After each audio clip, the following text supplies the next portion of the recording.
Good evening. My name is Cadet Shefter. I'm the first squad leader of 2nd Platoon Battle Company 117th Infantry. Today, I'll be giving an unclassified information brief about the troop leading procedures at the squad level. More specifically, my purpose of giving this brief is to explain the importance of the 8 TLPs, especially in the context of a squad ambush. So to give an overview, everything done at the squad level is troop leading procedures. The NCO, myself, being the squad leader, plays a vital role between the NCO support channel and the chain of command. I bridge that gap between the commissioned officer and the non-commissioned.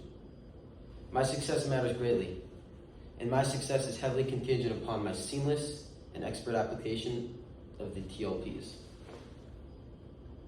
And TLPs are intentionally malleable. They are interchangeable and very flexible to accomplish a wide variety of mission sets. The framework, however, is primarily based on a ground maneuver perspective. Today, for example, we will be talking about the squad ambush in the context of the 8 troop leading procedures. Now, what are the 8 TLPs?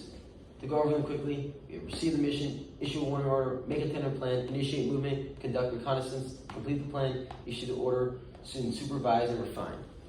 They might seem like a lot of jumbled words, but they're quickly learned to be rational and very effective, distinct steps in mission planning and problem solving.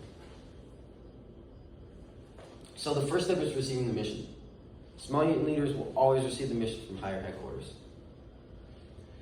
The mission there's 3 total different kinds of orders. Usually it'll come in either an operations order or a warning order.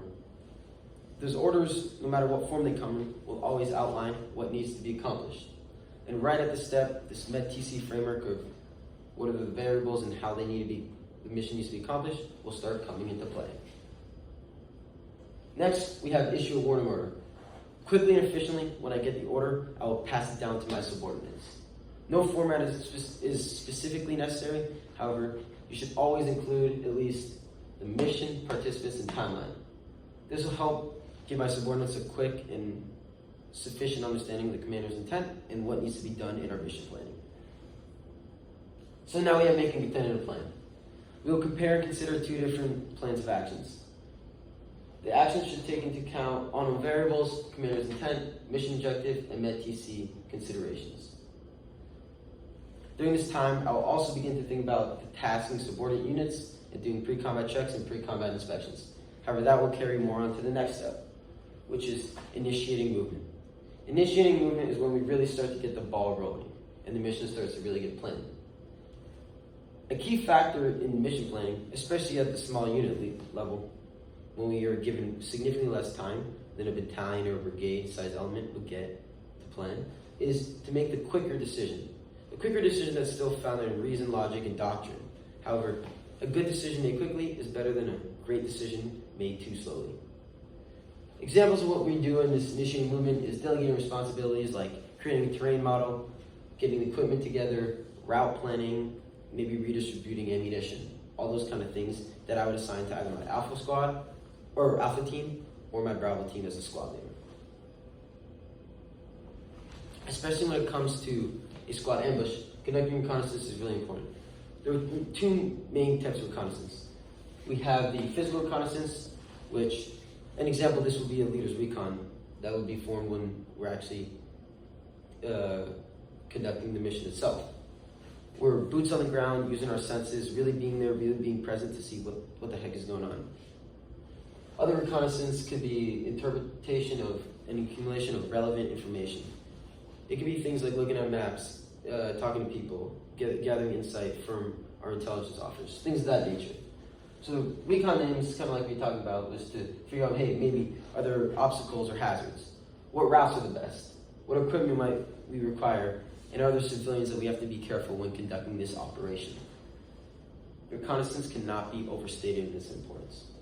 Next, we have complete the plan. We use SOPs in units which are pre-made. In my squad, I will assign Alpha team usually to creating the route plan and terrain model, while Bravo team gathers equipment, does machine gun drills, redistributes ammo, and other tasks of that nature. SOPs help ensure that the process is speedy and efficient. I also, in completing the plan, need to disseminate to all my subordinates so they really understand what the heck is going on, especially commander's intent. And other things like primary course of action, contingency, and command signal plans like a PACE plan, CASVAC plans, and resupply plans. Plan will then be formatted into an opboard, and then I'll send it up to my higher leadership. Then, once that opboard is good to go, I will finally issue it. It'll be disseminated orally. If it is orally, I'll have a scribe or all my men writing down to understand the key components of the 5-paragraph opboard, or I will print it out and give it to them, or give it to them so they have it written down somewhere of that nature. A really helpful thing when briefing an opboard is to use visual aids like terrain models, maps, and other things of that nature. One of the beautiful things about the 8-step troop leading procedures is that it can still evolve at this step. It is always subject to change to get a little better. And then usually there'll be completed spot check by one of my higher leadership. Then the last step is supervising refining. Like mentioned before, the beauty about this is it can always get better. Whether that's subordinates chipping in information or it's my higher wanting to change something, it can always be made better. The main part of this is final rehearsals and inspections in accordance with my SOPs. The SOPs are continuous. They're always going on. They speed up that process, and it makes sure that we don't make mistakes or leave any stones unturned. Big thing here is PCEs and PCIs again. Equipment, weapons, ammunition, maps, and other SI are made to be checked off, serviceable, good to go, and that everybody has what they need in the right condition. Then I will give a confirmation brief, make sure everybody understands, and then a back brief, which to most people is optional. However, especially with the ambush, I want my men in their own words to brief it back to me what their own roles are and why it's important. In conclusion, the significance of TLPs to go over again is as current and future small unit leaders, whether it's developing my plebe, leading out in Buckner, or other leadership details, and when I become a platoon leader in my platoon, the success of my missions as a small unit leader is incredibly contingent on my seamless and almost subconscious application of this troop leading procedures. That concludes my information brief. Thank you very much. Pending any questions.